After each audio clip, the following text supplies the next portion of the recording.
हरे कृष्णा। राधे राधे। कैसे हैं आप सब लोग? उम्मीद करते हैं एकदम अच्छे और स्वस्थ होंगे।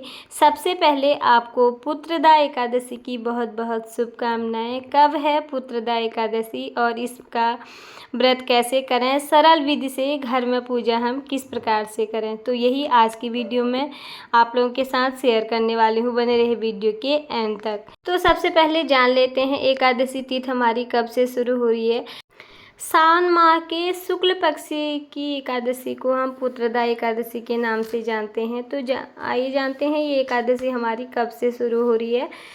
15 अगस्त दिन बृहस्पतिवार को सुबह 10:26 पर एकादशी तिथि शुरू होगी और 16 अगस्त दिन शुक्रवार 9:39 पर एकादशी हमारी समाप्त हो जाएगी। ऐसे में उदया तिथि के अनुसार पुत्रदा एकादशी का व्रत 16 अगस्त शुक्रवार को ही रखा जाएगा। एकादशी तिथि के दिन हमें सुबह जल्दी उठकर और ये पूजा हमें सुबह सवेरे करनी होती है। स्नान आदि क्रियाओं से निवृत्त होकर घर के मंदिर पर या अलग से भी चौकी लगाकर आप ये पूजा कर सकते हैं।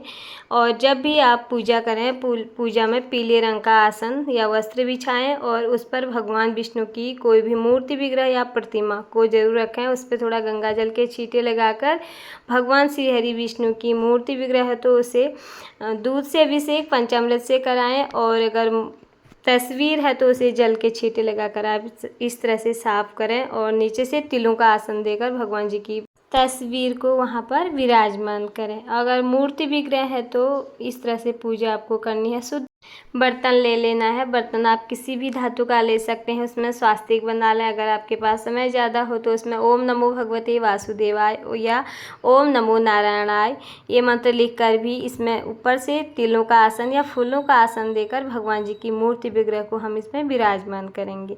सबसे पहले पूजा में गणेश जी की पूजा होती है तो उन्हें भी अभिषेक कराएंगे। लक्ष्मी नारायण की मूर्ति है तो उन्हें भी अभिषेक कराएंगे। लड्डू गोपाल जी आपके घर पे हैं तो उस दिन उनकी विशेष पूजा होती है।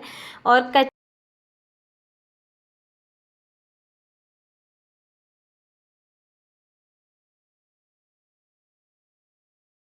पहले हम कच्चे दूध से अभिषेक कराएंगे, उसके बाद शुद्ध जल से आप गंगा जल युक्त जल से भी अभिषेक करा सकते हैं।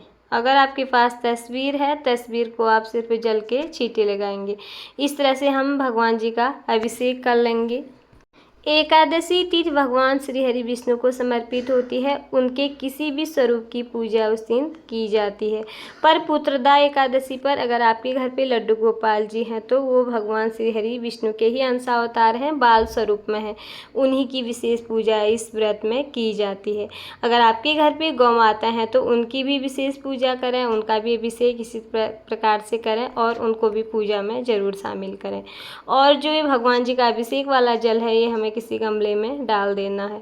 अब सबसे पहले भगवान गणेश जी की को विराजमान करेंगे मंदिर पे, नीचे से फूलों का आसन देंगे। उसी के साथ ही जान लेते हैं कब है इस व्रत के पारण का समय। 17 अगस्त दिन शनिवार को सुबह 5:51 से लेकर 8:05 से पहले हमें इस व्रत का पारण कर लेना है।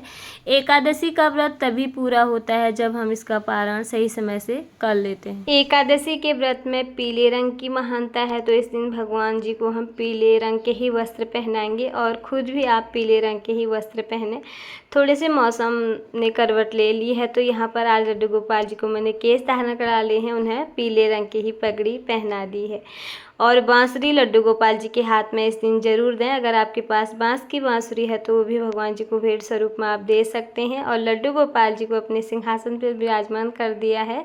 इस प्रकार से हमारा यहाँ पर सभी मूर्ति, विग्रह और तस्वीर का अभिषेक हो चुका है।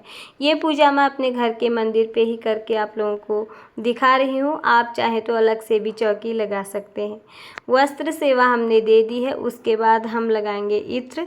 इत्र उस दिन जरूर लगाया जाता है। इत्र लगाने से भगवान विशेष प्रसन्न होते हैं। लड्डू गोपाल जी के वस्त्रों में भी हमने इत्र लगा लिया है और लक्ष्मी नारायण के मूर्ति विग्रह में भी हम इत्र लगाएंगे।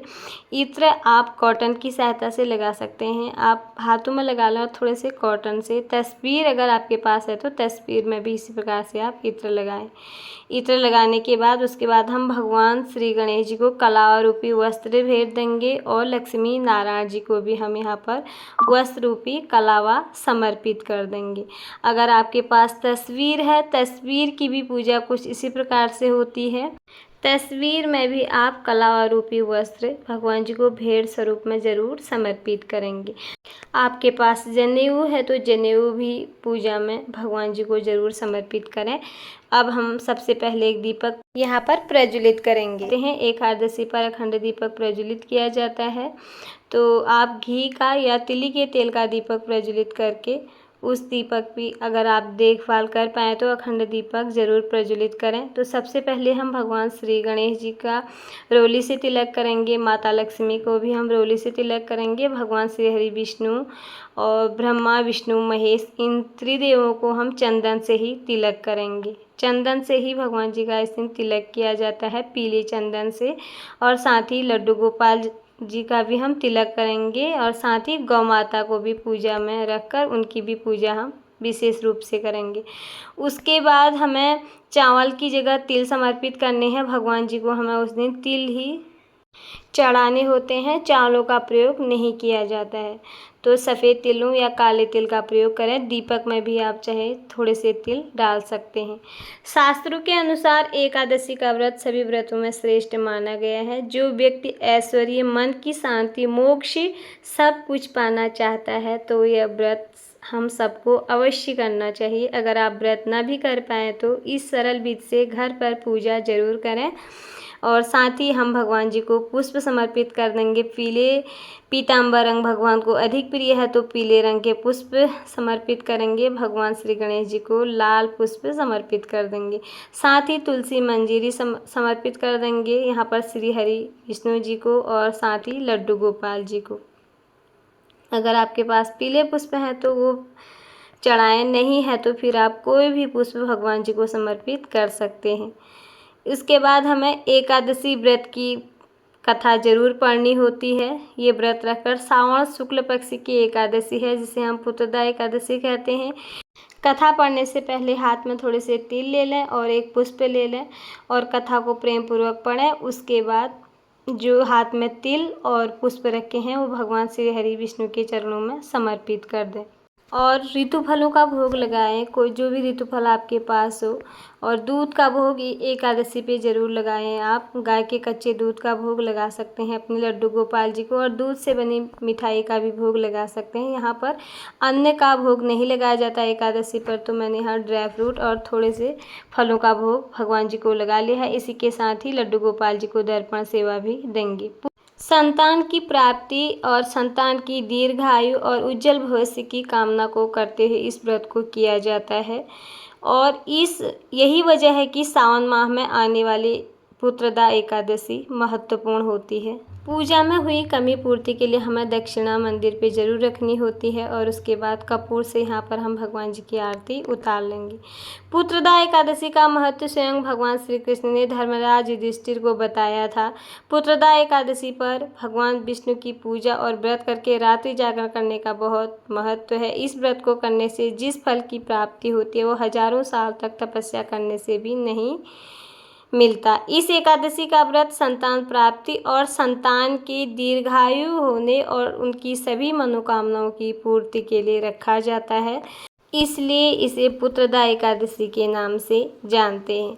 तो श्रावण शुक्ल पक्ष की पुत्रदा एकादशी की सरल पूजा विधि मैंने आप लोगों के साथ शेयर की और साथ ही पूजा में हुई भूल चूक के लिए भगवान जी से याचना करेंगे और इस पूजा को हम यहाँ पर संपूर्ण कर लेंगे। तो ये कैसी लगी मेरी सरल पूजा विधि आप लोगों को ज़रूर बताना। अगर वीडियो पसंद आए तो प्लीज़ वीडियो को लाइक, चैनल को सब्सक्राइब ज़रूर कर दीजिएगा। फिर मिलती हूँ किसी और वीडियो में, तब तक के लिए आप सभी को हरे कृष्णा।